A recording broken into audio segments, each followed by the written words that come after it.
Prince William had made a decision that would permanently redraw the boundaries of royal protection, and by the time the palace corridors fell silent on the morning of June 10, 2026, a state treasure had been recovered.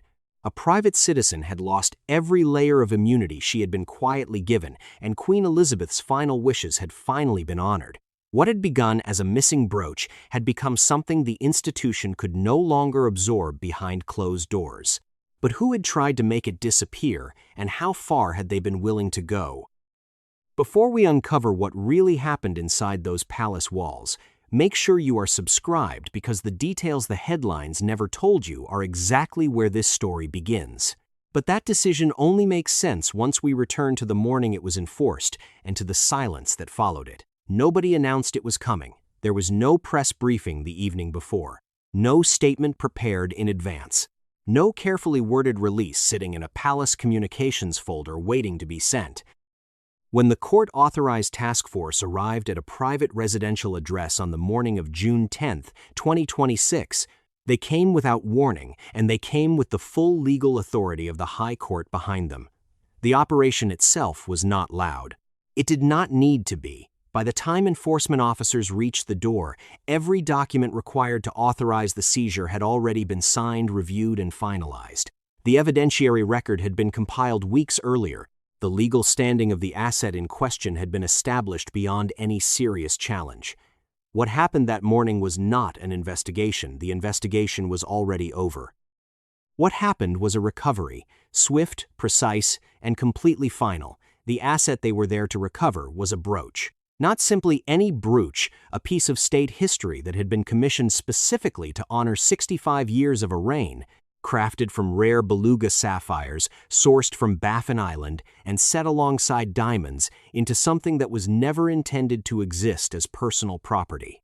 It had been cataloged, classified, and protected under the Royal Collection Trust. And it had been missing from where it was supposed to be for far longer than anyone in an official position was prepared to say publicly. When enforcement officers located it inside the private residence, they documented everything, every detail recorded, every step of the recovery logged. The brooch was returned to institutional custody the same morning it was seized, and by the time the operation concluded, the legal process that had placed it there was already irreversible. What followed inside the palace was something almost more striking than the raid itself. Silence. The palace press office entered a state of complete lockdown. No official statement was released. No spokesperson offered context. No background briefing was quietly arranged for royal correspondence. The communications infrastructure of one of the world's most recognizable institutions simply said nothing and held that silence with a steadiness that made clear the quiet was deliberate. When an institution that manages its public image with extraordinary discipline chooses not to speak, that choice carries its own message. The message was this: the matter had been handled, the law had been followed, the outcome was not open to discussion. What very few people understood in those first hours was the full scale of what had actually taken place, because this was not simply a story about a recovered piece of jewelry. It was not a story about a family disagreement or a palace administrative error quietly corrected. It was something far more significant, a story about who inside the royal family had tried to make this problem disappear, what tools they had used to attempt it, and why one senior member of the institution had looked at those tools and said no. The brooch was back where it belonged. But the events that had put it at risk in the first place had started somewhere else entirely. The palace does not grieve the way ordinary institutions do. When something goes wrong inside those walls, when a decision lands that cuts through personal loyalty, family history, and years of carefully managed relationship, the people involved do not stop appearing in public. They do not cancel their engagements. They do not release statements acknowledging what the moment has cost them. They get dressed, they step outside, and they perform the version of themselves the institution requires. That performance is not dishonesty. For people who have spent their lives inside the monarchy, it is simply the shape of endurance. In the days that followed the recovery, 5 people carried the weight of what had happened in 5 entirely different ways, and not one of them was permitted to say a word about it publicly. Camilla understood, perhaps better than anyone present, the full dimension of what she had lost, not her position, not her title. Not the formal structure of her role as queen consort, those remained intact and untouched. What she had lost was something quieter and considerably harder to rebuild, the belief that personal loyalty could still find room inside an institution built entirely on procedure. She had tried to protect someone she loved. She had used every tool available to her. And it had not been enough. Now she was required to appear at official engagements, stand beside William at shared public functions, and carry none of that weight on her face. William had made his decision with clarity and without hesitation, but decisiveness is not the same as ease. He had acted against someone who held a permanent position in his father's life, someone whose comfort and protection mattered to the king in ways that could not simply be set aside by institutional logic. The choice had been clear. The personal cost of that clarity was something different entirely, and it was not the kind of cost that resolves itself quickly. King Charles had been in a period of reduced public capacity when the directive was arranged in his name. How a man of his stature processes the knowledge that his authority was invoked without his genuine awareness that his name appeared on a document he had not truly sanctioned is not something the palace would ever address directly. But that knowledge was now part of his reality, and it would remain so. Princess Anne had done exactly what duty required. She had refused. She had carefully compiled the record. She had placed it in the correct hands. And yet none of that had felt like victory, because Anne understood better than most that being institutionally right and watching the consequences unfold are not the same experience. And then there was Camilla's sister, a private citizen, no title, no palace infrastructure to soften what the courts were now prepared to deliver. None of them had expected to arrive at this particular moment, but none of them yet understood how this had truly and quietly begun. To understand how a piece of state history ended up inside a private residence without authorization or paperwork, you need to understand what the brooch actually was and what the rules surrounding it had always quietly required. In 2017, the Governor-General of Canada commissioned something unusual. Queen Elizabeth was approaching 65 years on the throne, a milestone no British monarch had ever reached, and the gift prepared to honor that occasion was designed to reflect the weight of what it commemorated. Beluga sapphires, sourced from Baffin Island in the Canadian Arctic, were set alongside diamonds into a piece that became known as the Sapphire Jubilee Snowflake Brooch. It was not mass-produced. It was not selected from a catalog. It was created for one purpose: to honor one reign at a singular moment in royal history. But here is what matters most and what the events of 2026 ultimately return to. A state gift of this kind does not belong to the person who receives it. That distinction is not a technicality. It is a foundational principle of how the monarchy manages its relationship with the governments and nations that present it with diplomatic gifts. When a foreign government gives a sovereign something in an official capacity, that gift becomes public property.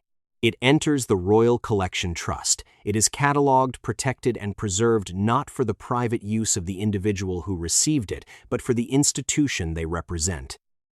A sovereign cannot give away a state gift as though it were a personal possession because it was never truly personal to begin with. Queen Elizabeth understood this. The brooch was catalogued correctly and with care. It sat where it was supposed to sit, documented and protected, for the remaining years of her reign. Then 2022 arrived, and with it, the largest administrative transition the palace had faced in living memory. When a monarch dies, the institution does not pause, it accelerates. Tens of thousands of artifacts, personal effects, correspondence, and items of historical significance spread across multiple royal residences all require simultaneous management. Cataloging systems are cross-referenced. Items move between locations. Staff who have operated within established systems for decades suddenly find themselves inside a transitional framework that has not yet fully settled. In the midst of that complexity, gaps appear. Records fall behind physical reality. The tracking infrastructure, vast and meticulous under normal conditions, stretches under the pressure of handling everything at once. It was inside that particular window of administrative strain that the Sapphire Jubilee Snowflake Brooch disappeared from the restricted archive. No paperwork accompanied its removal. No transfer was signed. No authorization existed for the person who accessed the vault, and because the inventory system had not yet reconciled itself, nobody immediately noticed it was gone. For months, the brooch remained inside a private home held by someone with no title, no official role, and no legal right whatsoever to possess it.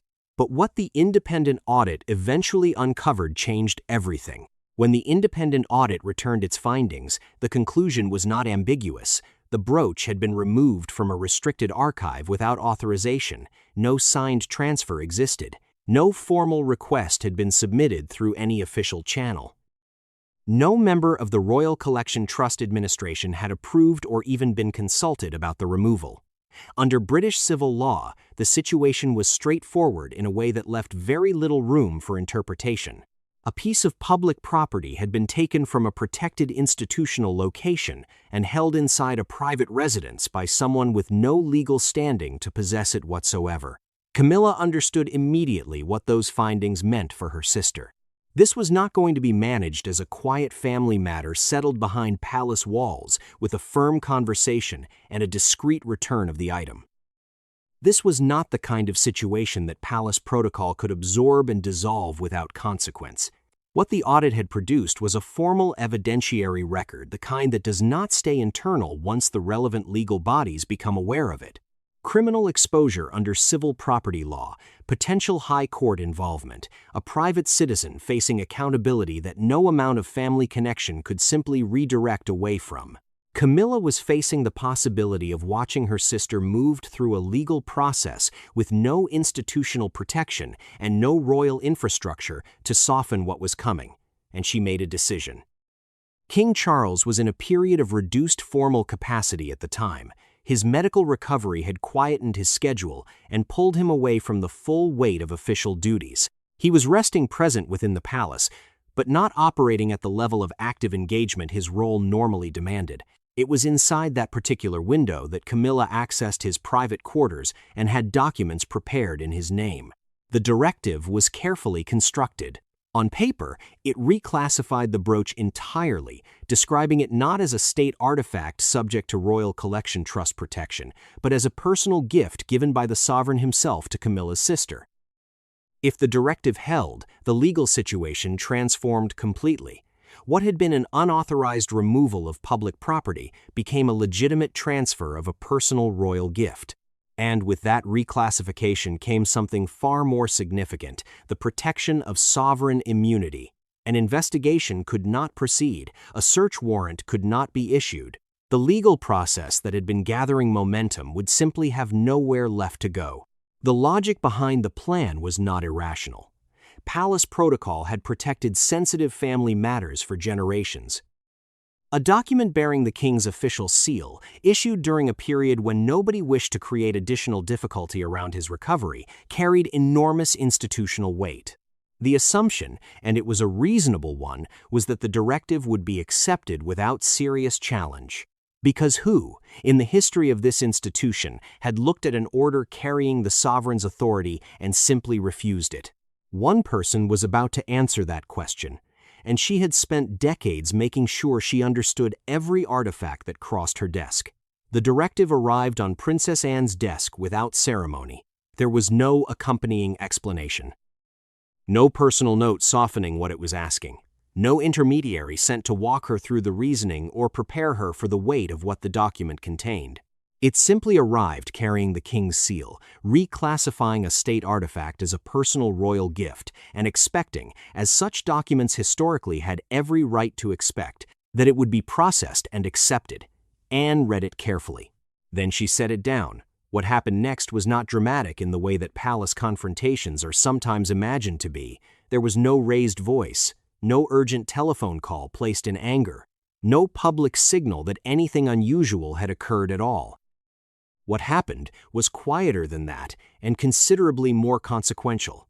Anne went to work.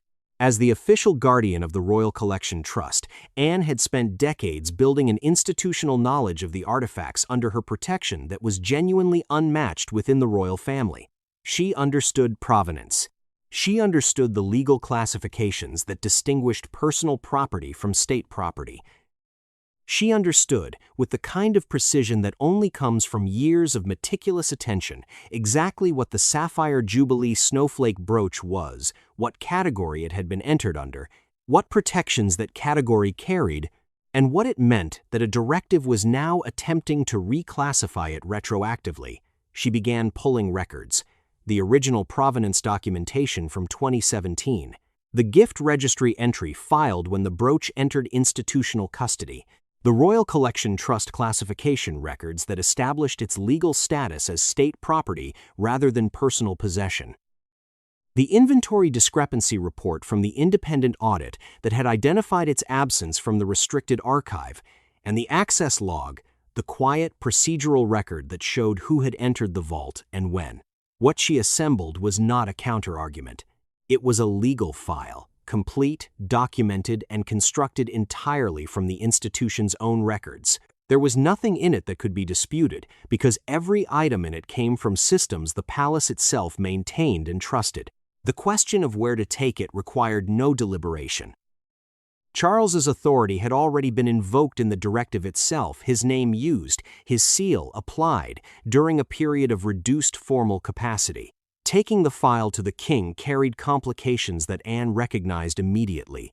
The heir to the throne was the constitutionally appropriate recipient, the man whose primary function within the institution was protecting the monarchy's future, not the monarchy's present comfort, not the monarchy's internal peace, but its future needed to see what was in this file. The moment Anne placed it in William's hands at Kensington Palace, the nature of the situation changed permanently. It was no longer a family matter that palace procedure might quietly absorb. It was an institutional matter with a clear evidentiary record, now held by the one person in the royal family whose entire purpose was to ensure the institution survived whatever tested it. William read it, and the machinery began to move. What William did next was not simply a response. That is the detail that changes everything, the piece of this story that reframes every decision that came before it and forces a quieter, more unsettling question about who had truly understood the vulnerability at the center of this situation long before the audit ever surfaced it. William did not look at Anne's file and issue a directive reversing Camilla's directive. He did not convene a private meeting to negotiate the brooch's return through informal channels. He did not reach for the traditional tools of palace conflict management, the quiet conversation, the discreet agreement, the resolution that disappears into institutional silence and leaves no formal record. What he reached for instead was structural, permanent, designed not merely to address what had just happened, but to make certain it could never happen again. The Royal Heritage Trust had been in preparation before the morning Anne placed that file on his desk. This is the moment the audience needs to sit with because it reorders everything. The legal groundwork for an independent public trust, binding the monarchy's most significant historical artifacts and diplomatic state gifts to the direct line of succession, had already been under quiet development. Constitutional advisors had identified a structural vulnerability in how crown assets were managed. The absence of a legal firewall between what a reigning monarch or their spouse might wish to do with state property and what the institution's long-term preservation actually required. The framework being designed would close that gap permanently. What Camilla's directive did was not create the problem. It exposed one that had already been recognized. And in exposing it at precisely this moment, it accelerated a timeline that had been moving quietly in the background for months. The Royal Heritage Trust was formally constituted on June 10, 2026. The implications of that date were immediate and absolute. Every previous protective order or directive issued in the King's name, including the carefully constructed document Camilla had arranged during Charles's recovery, lost its legal standing the moment the trust came into existence. The reclassification she had attempted became invalid. The sovereign immunity protection she had built around her sister evaporated not through confrontation or reversal, but through a structural reform that made the protection architecturally impossible. There was no argument left to make, no legal angle remaining to pursue. No relationship within the palace that could reach into an independent public trust and renegotiate what its governance structure had already sealed. The assets were now legally bound to the direct line of succession, governed independently, and protected from exactly the kind of personal intervention that had been attempted. Camilla had placed her faith in the traditional mechanisms of palace protection, the belief that connection, timing, and institutional loyalty could absorb what the law might otherwise pursue. William had looked at those same mechanisms and quietly built something that made them irrelevant. The brooch was never really the point. The point was the precedent, and the precedent had just been set in the most permanent way available. Before the trust was formally announced, there was one meeting that still had to happen. No advisor attended it. No private secretary sat in the corner taking notes. No legal counsel was present to manage the language or ensure that nothing said in the room could later be used to complicate the institutional record. It was simply two people bound together permanently by the man they both loved and the institution they were both required to serve, sitting with the full weight of what had already been decided and what could no longer be undone. William had not requested the meeting to negotiate. The negotiation was finished. The trust documentation was prepared. The court enforcement timeline was set. Every structural element of what was about to unfold had already been locked into place by processes that existed entirely beyond the reach of any personal conversation. He was not there to offer a final opportunity to find a different outcome, and Camilla, to her considerable credit, did not ask him to. She had spent enough years inside this institution to understand the difference between a decision that is still forming and a decision that has already been made. She had watched Charles navigate impossible choices where personal feeling and constitutional duty pulled in directions that could not both be honored simultaneously. She understood, with the kind of clarity that only comes from living inside a monarchy rather than observing one, that there are moments when the institution does not bend, not because the people within it are without feeling, but because the thing they are protecting is larger than any single feeling, however genuine. What passed between them in that room was not agreement. It was not reconciliation in any clean or comfortable sense. It was something rarer and considerably more difficult in acknowledgement, exchanged between two people who had never found the relationship between them simple, that they had each acted according to what they believed the moment required. Camilla had tried to protect her sister using the only tools available to her. William had looked at those tools and concluded that allowing them to work would cost the institution something it could not afford to lose. Neither position was without logic. Neither was without cost. What the meeting could not do, what no private conversation between two people in their position could ever fully accomplish, was dissolve the permanent alteration that had taken place in the space between them.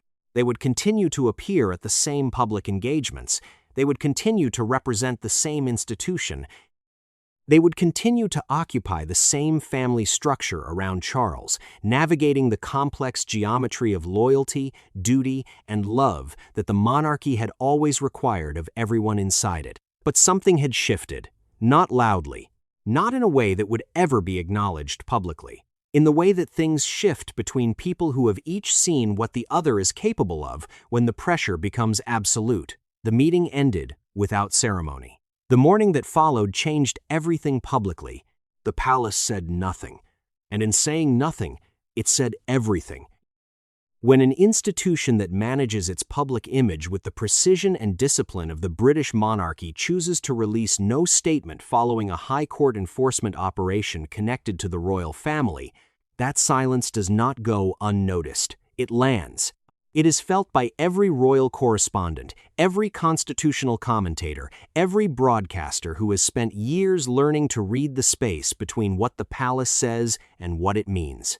The lockdown of the press office, no background briefing, no off-record guidance, no carefully worded paragraph released through a trusted intermediary, was itself a communication. It said that the matter had concluded, that the outcome was not open to reinterpretation, that there was nothing to add because the institution had already said what it needed to say through action rather than language. The world outside the palace walls responded to that silence with considerable volume. Royal historians appeared on television within hours of the story breaking, and the framing they reached for almost unanimously was the same. The establishment of the Royal Heritage Trust represented the most significant structural reform to the management of Crown assets in living memory. Not because the trust itself was without precedent in concept, but because of what its timing revealed that the monarchy had identified a genuine vulnerability in how state property was protected from internal misuse, and had moved to close that vulnerability permanently and publicly in direct response to an attempt to exploit it. Constitutional legal analysts went further. They explained, with patient precision, what sovereign immunity protections actually mean under British civil law and why the directive Camilla had arranged had ultimately failed to activate them. The distinction between a legitimate sovereign transfer and a retroactive reclassification of property whose legal status had already been formally established was not, as some early commentators suggested, a gray area. It was settled law. And settled law, as William had understood entirely, does not negotiate. The international dimension added a layer that domestic coverage had not initially anticipated. Canada's relationship to the Sapphire Jubilee snowflake brooch was not incidental. A state gift commissioned by a Canadian Governor-General to honor 65 years of a reign crafted from materials sourced from Canadian territory had been removed from institutional protection, held privately without authorization, and recovered through court enforcement. Commonwealth relations offices on both sides of the Atlantic began managing the diplomatic dimension with considerable care. Public opinion divided along lines that were entirely predictable and entirely human. Those who saw William's response as principled, decisive leadership, those who saw the same response as a public dismantling of a woman who had spent decades trying to earn her place beside a king who loved her. Those who asked the question that cut deepest and was answered by nobody: had Charles known what was being arranged in his name, and if not, what did it mean that he had not? The palace continued to say nothing, which meant the conversation continued without it. Nobody announced it in advance. There was no press notice issued the evening before, no stylist interview published afterward explaining the choice, no palace statement drawing attention to what Catherine was wearing or why. When the Princess of Wales arrived at her official state engagement in the days following the recovery, the brooch was simply there, pinned to her ceremonial attire with the quiet confidence of something that had always belonged exactly where it now sat. The Sapphire Jubilee snowflake brooch, beluga sapphires from Baffin Island, diamonds, commissioned to honor 65 years of a reign, recovered by court enforcement from a private residence, now fastened to the ceremonial attire of the woman who would one day be queen. Catherine did not look down at it. She did not draw attention to it with a gesture or a glance. She moved through the engagement the way she always moved through official functions, with the composed, unhurried presence that had become the defining quality of her public identity. She greeted dignitaries. She spoke to crowds. She fulfilled every element of what the occasion required. And on her lapel, without explanation or announcement, sat a piece of state history that the entire country now knew had just been returned from somewhere it should never have been. The effect was more powerful than any press release could have produced. Words can be challenged, a spokesperson can be questioned, a written statement can be picked apart, reframed, or disputed by competing interpretations. A visual image, the right person, wearing the right thing, in the right setting, at the right moment, simply exists. It does not argue, it does not defend. It presents itself and allows those who see it to understand what it means without being told. What it meant was this: the brooch had been recovered, it had been formally documented, it had been transferred into the Royal Heritage Trust and bound irrevocably to the direct line of succession. And here was that line of succession standing in public, wearing the brooch, before cameras and crowds and international dignitaries, confirming without a syllable that the institution had protected what it was required to protect. The contrast present in that moment required no narration. Camilla fulfilled her own official engagements during those same days, appearing composed and unhurried in her personal pieces, conducting herself with the dignity her position demanded. Both women were exactly where the institution required them to be. But what each was wearing told the full story of what had shifted quietly, permanently, and without a single word exchanged between them in public. Constitutional historians would later note that the visual statement Catherine made in that appearance was among the most precisely calibrated symbolic communications the modern monarchy had produced in years. Not because it was dramatic, because it was not. It was simply inevitable, and the audience understood everything without being told a thing. Every institution reveals itself most completely not in its best moments, but in the moments when doing the right thing and doing the comfortable thing are not the same decision. This was one of those moments. When the dust of the recovery settled, when the press office remained silent, when Catherine's appearance had communicated what no statement could, when the Royal Heritage Trust had been formally constituted and its governance structure locked into place, what remained was the quieter question that outlasts every headline, not what happened, but what it cost, and what it meant. William had changed. Not in character. Those who know him would say the decisiveness he demonstrated throughout this situation had always been present, waiting for the moment that required it fully. What changed was his position within the institution's unfolding story. He was no longer simply the heir managing the careful distance between the present reign and his own future one. He had acted. He had left a mark on the monarchy's structural architecture that would exist long after this particular chapter had been forgotten by the public. Future sovereigns, future consorts, future members of the extended royal family would operate within a framework he had built, and they would never know the specific morning that made its construction feel urgent. Camilla had not lost her title.